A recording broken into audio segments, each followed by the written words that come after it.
Next up is item 5B, which is Dorsey Station.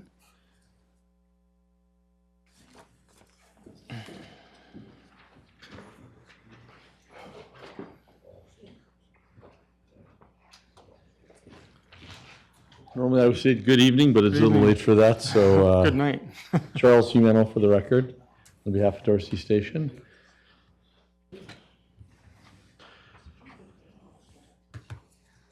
I know it's been a long evening, and I'll try to go through these quickly and then respond to more specific areas. Happy to spend as much time in any area as you'd like. We're happy to be here tonight. This is a project we've been working on for some time with the city. Josh is here, Chris is here. We've all spent a lot of time trying to get to this point, working through different plans to really redevelop an important piece of Tempe. The site today is pretty rough. It's an old Food City site. I think everybody here knows what it is. This site was built a very, very long time ago when what we think of Apache Boulevard was really US 60, and it was designed to be a series of strip malls and other things. Unfortunately, it is still exactly that, except it has been for some time vacant. It sadly sits at the crux of most of our infrastructure. The area, the region has spent, along with the federal government, billions of dollars putting light rail and streetcar to this place to make it a more pedestrian area with greater density. You can see in this picture, you can start to see that its new form. But if you look back, it's still just an old strip center. We have worked, as I mentioned, with the city to try to provide affordable housing. This has been a big goal for the city. 90% of this site is affordable housing. There are roughly 400 units. Again, I'll try to speed through this. I know you've had a long evening, but we worked to create two sites and really build them as one in phases to change the character of the area, and to do it also by bringing in affordable housing and a grocery store. I'll speed through some of this given the time. I'm happy to go back and talk in greater detail, but the site, obviously the street goes through the site at Dorsey Lane, but it's really two pieces. The Envision Center that the city has today will stay on the site, and we will work around that. One of the things you can tell we've done here is really step, and you'll hear probably some this evening, but really step away from the neighborhood as much as possible. The neighborhood along Chief Jones Way is a single family neighborhood. The other areas are more multifamily in nature, and so we really worked hard. One of the things we heard from neighbors right away is that we had 4- and 5-story buildings on the site, some of them immediately adjacent to the neighborhood, and we heard that the best thing to do would be to move away. So you can see we're roughly 270 feet away from single-family homes in this area. To do that, we had to go to 6-story construction. It's a little more expensive. It does provide a better street presence and significantly gives people a buffer from the neighborhood. I hope that you're all familiar with the work that we've done along Farmer. That's probably the closest example. We're proud that the city has used some of the images on the general plan and other things. We think one of our signature elements is our landscaping, and we've tried to use the same landscaping patterns here by giving lots of street space to pedestrians so that even folks who aren't in the building will benefit from having a pedestrian experience, especially as it relates to its proximity to light rail, the streetcar, and then the grocery store. Done the same kind of streetscape along Chief Jones Way.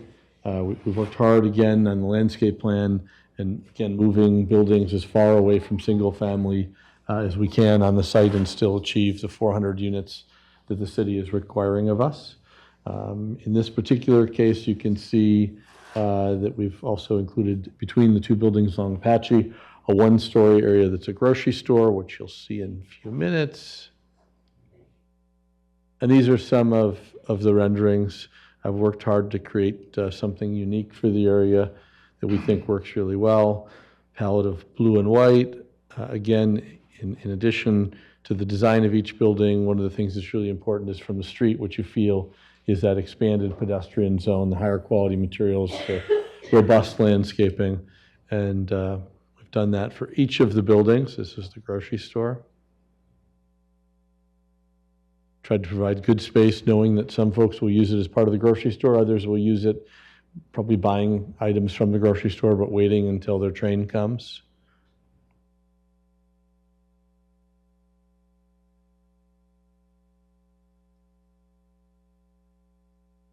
And these are some of the images. Now, I'm happy to go back and cover some of these in greater detail. I realize it's, we're going to be approaching 10:30 before we get to a vote. I'm happy to answer questions. I'm happy to go into this in more detail. I'm happy to answer questions after we hear from the public, whatever your pleasure is, Mr. Chairman. Any questions for the applicant? Okay, we'll get back to you after the public comments.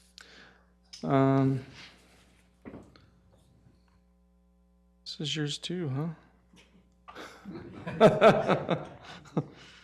All right, Mr. Jasper. I'm sorry. Sorry you have to see so much of me tonight, but yes, this one is my item. So this is the Dorsey Station project. We are looking at a request for a planned area development, major development plan review for new mixed-use development with 400 dwelling units and approximately 1,100 square feet of new commercial floor area, 10,000 of which is proposed to be a grocery store. The subject development is made up of two sites, one of which is on the southwest corner of Lemon and Dorsey. That features two multi-family residential buildings. Just a quick note on this one, the development plans do include some improvements to the adjoining site, which is owned by the New School for the Arts. So all of those NS labeled parking stalls would be on their site for the New School for the Arts development. This particular site is currently a park and ride, which does lease some of the existing parking stalls to the new school to accommodate its users, its needs, its students and teachers. And there is ongoing coordination with the school to ensure that they benefit from this development.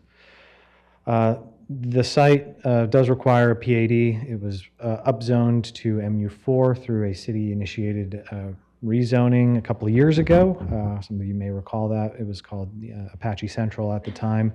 The PAD does establish standards related to height, density, parking, setbacks, lot coverage, and landscaping. The subject site is in the TOD station area, and there are specific development standards for TOD station area sites, many of which the site does meet. There are some exceptions that are being processed in coordination with a development agreement.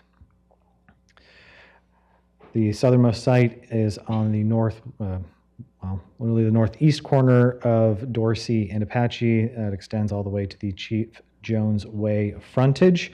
6-story multifamily residential buildings are proposed along the Apache Boulevard frontage. There is a 4-story building north of those two taller buildings that adjoins the neighboring multifamily residential units to the north and is kind of catty corner, diagonal to the single-family residential area to the northeast. The applicant did note the landscape plan. There is an ample amount of high-quality plantings throughout both sites, so staff has no concerns associated with that. I'm happy to discuss it further. Buildings A and D are those along the Apache frontage, so these are going to be your primary views on Apache. It's a 6-story development with a lot of generous shading, soffits, and horizontal breaks. Building B, as the applicant noted, is the grocery store. A lot of masonry featured on the roof of that particular building. A lot of white brick utilized throughout this site. There's a very cohesive architectural style on all of the buildings, but each one is distinct in its own way, including Building C, which is going to be the one that is closest to the multifamily and single-family residential buildings.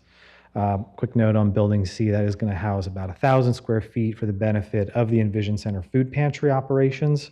The parking for that food pantry is also going to be waived as part of that development agreement. So Building D, similar to Building A on Apache. And buildings E and F are going to be those located on the Dorsey and Lemon site. They feature some unique materials, composite wood, greater amounts of masonry, a lot of deep recesses to kind of break up those facades. Very, very cohesive in style. We have all the renderings available. Happy to discuss them at length if any one of them stands out to you, but we can kind of keep moving through. All floor plans are available to discuss as well. There was a neighborhood meeting that was required. That was conducted on July 2nd at the Apache Police Substation, which 13 residents attended. It was a pretty robust conversation. There was concerns related to the traffic impacts to the north, in the neighborhoods to the north. And there were notes that there was too much surface parking provided, given its location next to the light rail.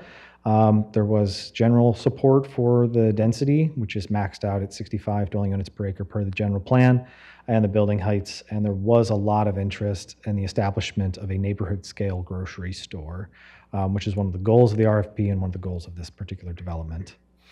To date, we've received 2 letters of opposition and 2 letters of support. The letters of opposition were from residents who did request some assurance that the commercial component would become a grocery store. That was an item that was discussed in detail at the neighborhood meeting. There was also some concern that the alley to the north on the Apache site would be used to serve the development, which is not proposed as part of development plans. That is right-of-way. No improvements are anticipated or needed.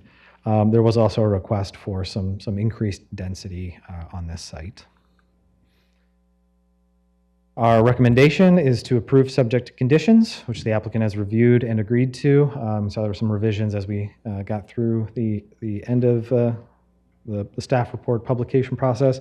There are 2 unique conditions of approval related to the driveway configuration, which is to be reviewed by our transportation division with building permits, and a condition that a maintenance agreement be required for specialty pavers in the right-of-way. So there are some unit pavers on the walkout side of Building D that would be in the right-of-way. That would require a maintenance agreement. And that concludes my presentation. I'm happy to answer any questions, should you have any. Any questions for staff? Okay, thank you. All right, at this point, we will begin the public comment period. If there's anyone else here wishing to speak on this item, please bring up a card to Ms. Berry. Chair Johnson, I do have David Sokolowski online to Okay. speak. Give me a second to unmute him. Okay, we'll start with David. Oh, I'm sorry, I didn't realize you had that. All right. Sorry, he's late.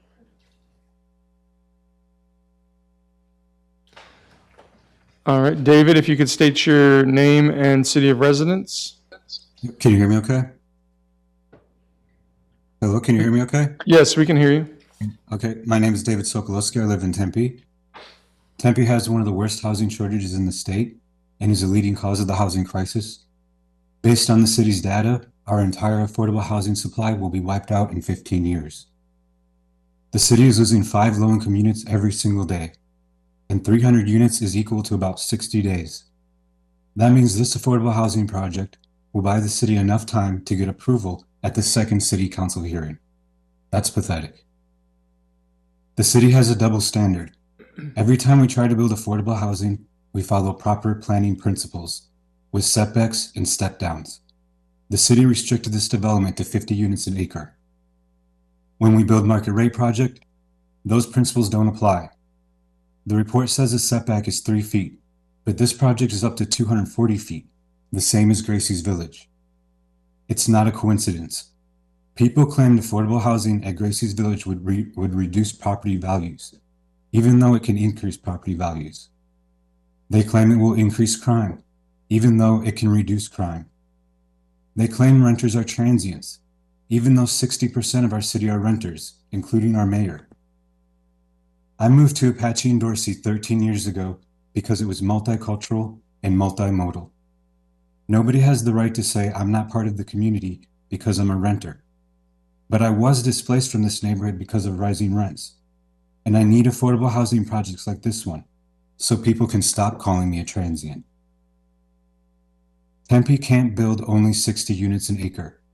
We don't have the land, or the money, or the time. There wasn't a problem with the market rate project on the south side of Apache, and the city approved 7 floors on the northwest corner of McClintock. The city can't claim to care about equity and inclusion while applying this standard only to affordable housing, like La Victoria Commons or Dorsey Station. You know what it's like when the state takes local control. We can't tolerate 10 or 15 years of Tempe being negligent, while the entire affordable housing supply evaporates. In California, SB 79 would allow 8 floors at transit stops like this one, regardless of single-story buildings. That's why I want this project to increase the density, and for you to support large-scale affordable housing projects in the future. Thank you for listening. Thank you. All right, I do have 2 cards here, Charles Buss, and we have Stephen Cork on deck. So Charles, or is it Charles here? Okay. Charles, if you would like to come up and state your name and city of residence. And Stephen, you are on deck. I'm Charles Buss. I represent University Heights neighborhood, which is directly north of this proposed project. I have been involved in many community groups over my life, and one of the key things we try to do is have affordable housing. So I'm not opposed to the project. There's a couple of items about the project that I don't care for. I have spoken many times to Mr. Hulemantel and even to Mayor Woods about the project. I would have preferred to see the building closest to the neighborhood, which is next to the fire station. It's the easternmost building. I would have preferred to see it at 5 stories instead of 6. I expressed this thought to Mr. Hulemantel, suggested that the displaced units could be put on the other parcel at Lemon and Dorsey, where we already have multi-story, high-density apartment housing already. He does not like that idea. I would at least like to see the building I'm talking about that's closest to the single-family homes have a shorter parapet wall. I've expressed this at other meetings before. I don't see it's going to be a problem, since people in single-story houses looking up at a 77-foot high building are not going to see the mechanical on the rooftop anyway. It's just from our point of view, it would look like a less onerous tall building if it had a shorter parapet wall on that side of it. So that's one idea I have. I also wanted to talk about the grocery store. I know Mr. Hulemantel's been looking for a grocery store. I've been looking for one. I think city staff has.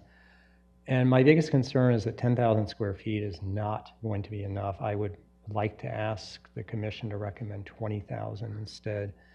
I don't think that's going to bankrupt Mr. Hulemantel's project. He has almost 500,000 square feet that's going up. And I don't see that the contribution of another 10,000 for a viable grocery store space is going to hinder his ability to do this project.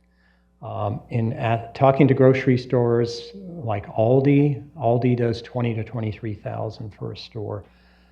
They are not personally interested in this, but it is the right size store for this location. And as I keep saying, 10,000 square feet is not going to be enough. At that size, all we're going to get is a convenience store. Many of the residents that live in this neighborhood, myself included, are lower income, and we can't afford convenience store prices. And the residents that you're catering this building to, they're supposed to be in affordable housing. They don't have the money to pay for overpriced convenience store items. They need a real grocery store. And so those are the reasons I'm asking for a bigger space, 20,000 instead of 10,000. Thank you. Thank you for your comments. Appreciate it. Stephen Cork.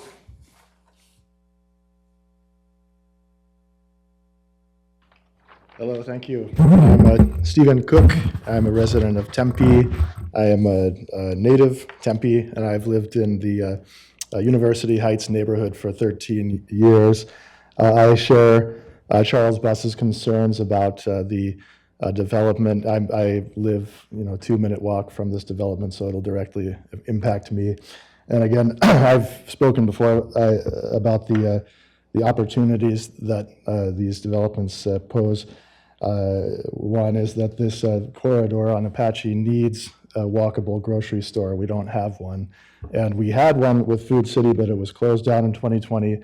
And the mayor promised a comparable store, and we didn't get one for 5 years. And now they're talking about something that's greatly reduced. According to the Food Marketing Institute, the standard size of a grocery store is 30,000 to 50,000 square feet. So I think the 20,000 is a fair ask by Mr. Buss. I also wanted to take the opportunity to read a letter that my wife wrote to the council communicator. She attended a July 2nd meeting, and she had some concerns about her experience there. She sent it, and also sent on August 8th a second email requesting a response, and never received it. So I feel like it's my obligation to read it here. So I'll read it verbatim. She wrote, "To whom it may concern, I'm a resident of University Heights, and my family and I live on Hall Street, just north of Apache Boulevard. Our home is directly north of Fire Station 1 and lies east of the proposed development at Apache Boulevard and Dorsey Lane. On July 2nd, I attended the community meeting regarding the development held at the Tempe Police Department Apache Substation. There, I was briefly introduced to the developer, Charles Mantle, and joined my neighbors in voicing concerns about the project. My primary concern is the increasing traffic in and around our neighborhood. With each new high-density development, we're seeing more vehicles using our local streets, including Hall Street, as cut-throughs to avoid U-turns on Apache or access larger roads like McClintock, University, and Rural. This traffic increase raises serious safety concerns, especially for pedestrians and children. As a parent of 2 boys, one of whom is developmentally and visually impaired, I am especially sensitive to the dangers of speeding vehicles in our small residential streets. We've also already experienced several close calls due to drivers rushing through the neighborhood. I'm particularly troubled by the proposed entrance and the exit to the development on Chief Jones Way, which would give direct access to Hall Street and encourage more cut-through traffic. I urge the developer to consider placing the entrance-exit directly on Apache Boulevard instead to reduce impact on the neighborhood. I raised this concern with Ms. Huelmantel during the meeting, but his response, like many others he gave, was dismissive and condescending. And I submit the remainder of this. You have it in the council communicator. I'd like to read the whole thing, but I'm out of time. But hopefully they'll respond to it. Thank you. Okay, thank you very much. Was there anyone else tonight wishing to speak on this item? Okay, Mr. Humantel, if you would like to respond? Very briefly, would like to note that Josh and Chris and I really worked quite a bit on this project as it relates to the grocery store. We have been working with the city to find an appropriate grocer. We do believe that 10,000 square feet is the right number, and in fact, that's consistent with our development agreement with the city. That's sort of a decided issue, in our opinion. One of the things Chuck did mention was the idea that we would reduce one of the parapets. And we had offered to do that. There are some problems with that in the code. We're still happier to provide a lower parapet. The point he makes is a good one. It's not likely that there'll be an equally sized building north of us. And so if the commission prefers that we do a lower parapet, we're certainly willing to do that, to work with staff to accomplish that. I don't think the code allows that as it stands. But if that's something you wanted to direct us to, happy to do it. Otherwise, I'm happy to answer questions. Any questions for the applicant? No? Okay, Mr. Jasper, is there anything else you wanted to add? And maybe specifically address the parapet too? Chair, Commissioners, yeah, so as the applicant noted, there is a code requirement that roof-mounted electrical equipment be screened by a parapet that is at least as tall as the electrical equipment being screened. That is a code requirement, so there's not really much flexibility at this time related to that issue. So that particular building is shorter in height. It's 4 stories. So, I don't know if there's any mechanism to waive that requirement, but I'm not aware of one. And then the 10,000 square foot grocery store, that's, Chair, members of the commission, I would have to defer specific questions about that matter to our economic development team. We do have representation at this meeting tonight from economic development, so. okay.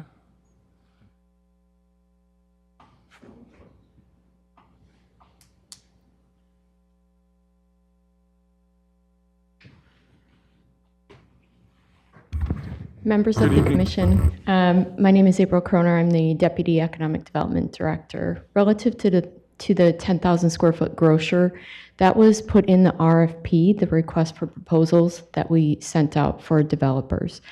So what is being proposed here complies with what we requested, the minimum 10,000 square foot grocer in the request for proposals.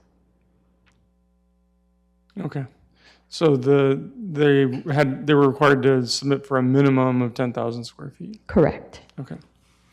And this And they did comply with that. yeah, okay. Yes. This complies with that. Thank you. Any other questions for staff? No? Okay. All right. Well, thank you very much. Thank you. And with that, I will close out the public comment period and move to commissioner discussion or motions. Everyone's still with me.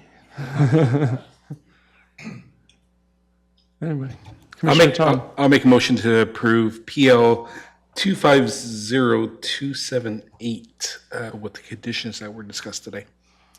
Okay, there's a motion for approval. Is there a second by Commissioner Tom?